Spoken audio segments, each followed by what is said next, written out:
so. Well, I want to go back to the cancellation. Yeah. Let's go back to a time of Is that time around a job? Let's talk about it. I deeply dislike all of you and want you to feel it. No, let's go back to when the show was beginning. Can each of you tell me how you kind of came to the show and the thing because the pilot is one of the sort of great pilots to me ever created for any show. It's just this incredible 90 minutes of television, which people think. So smart not to air it first. Yeah. Right, yeah.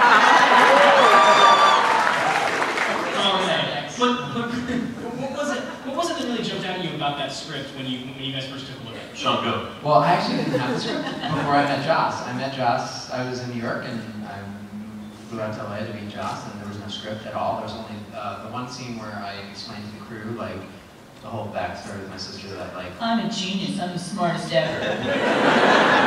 My sister's even smarter. I think I do say something like that. You do. Anyway, so oh, man.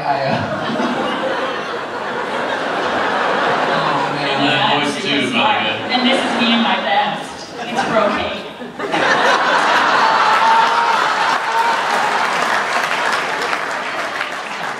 Oh God, I forgot what we were talking about. The cancellation cloud? What was I talking about? For me, it wasn't the script, it actually was Joss. Like we talked about Joss. And there was no script when I initially met him, and I got to hear the world from his mouth. So he just explained everything to me because any one questions was there was no script, so I just said, hey, can you just sort of tell me what this is about? And then I got to hear it from Joss, and I left that meeting and called an agent and said, I don't care about the script, I want to work with this man. He's just incredibly engaging and just a genius, and so for me it was, and then the script wasn't too shabby when it surfaced. But yeah, I think it was a meeting of minds. What about you? He had called my agent and asked me to audition for Kaylee, and I got the script and I wanted to read for River, just because it was a meatier role, in my opinion. There's lots of sobbing and crying and hysteria, and I'm an actor, and I'm like, I want to do that. And he was like, nope. He was adamant and said that he wanted me to read for this Kaylee role. So I thought, whatever.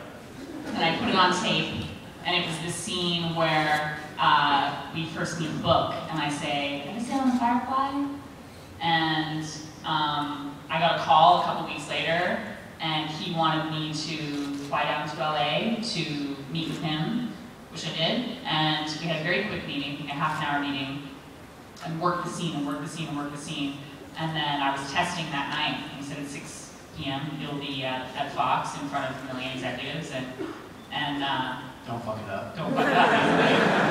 And when I went to my test, Adam was there, and Alan was there. And we were in the waiting room together, just kind of eyeing each other and sweating. And I went in, and the only face I saw in this whole room of people was Joss, and he was sitting in the front row, and he was just eye to eye, watching me read, and he was smiling and nodding the whole time. And he was just kind of, he was in my corner. I felt like he was in my corner. And that was it.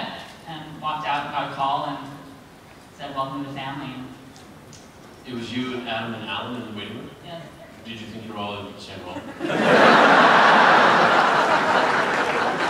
I looked at Adam and I was like, there's no way. I can school this kid. But then in that same call, when I got the part, they were like, oh yeah, you have to gain 20 pounds for the role. Good luck. And you have 3 weeks to do it. And I was like, I am hungry. I would like a snack, please. How often, actors don't often get asked to eat pie? Like, that seems like a...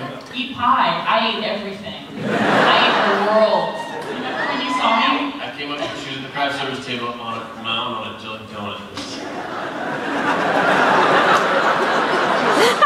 I was just defeated.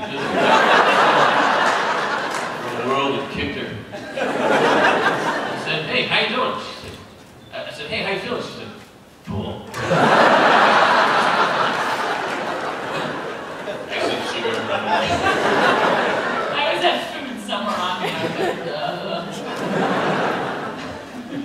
Nathan, what about you? How did you come to the show? I was in cahoots with 20th Century Fox at the time, and they were like a deal. They were farming me out to different shows that they had on the line, and they forced me onto Joss Whedon, and I think he was fed up with all these people they forced on him. They put me in an office, and this lovely lady named Britt said, "Okay, I'll tell you guys alone." She left, and there's this guy in the corner, in this darkened office with a purple sweater with a hole in it, and scraggly red hair, and scraggly beard. I wore that sweater when I He met loves him. that I said, "Who is this guy, and when's Joss Whedon gonna get here?"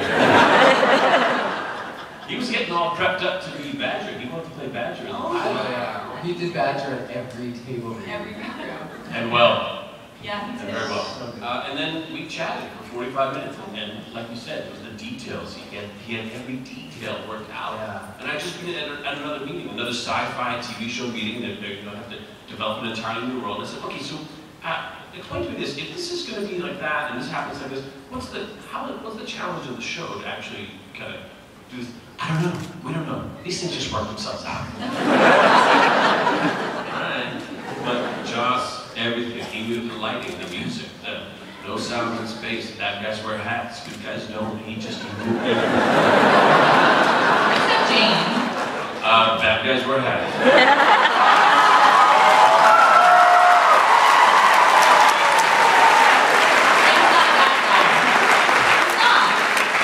Doctor over there. He means really well, except for that time he tried to slow you out. You were a jerk that day. Why did I stop talking to Jane? I don't know. He's so cute. I don't know. Well, we have I think one of the great scenes from that pilot that we're going to